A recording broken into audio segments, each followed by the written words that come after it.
How to connect controller to PS4. Hi everybody, welcome back to our channel. In today's video I'll guide you on how you can connect controller to PS4, so make sure to watch the video till the end.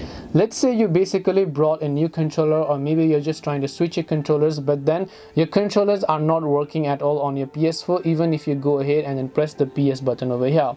Now there is a very simple way where you can simply connect your PlayStation controller back to your PS4 again, and for this all you actually need is a Type B USB cable. So as you can see over here, I have a Type B USB cable. This one is Type B, this one is USB.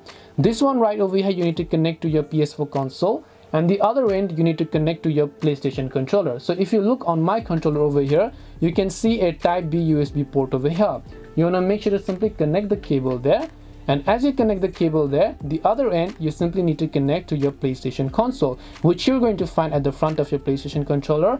As you do that, make sure you have a good data cable. Your controller is going to get automatically connected without any sort of issues. This way you will be able to connect controller to PS4.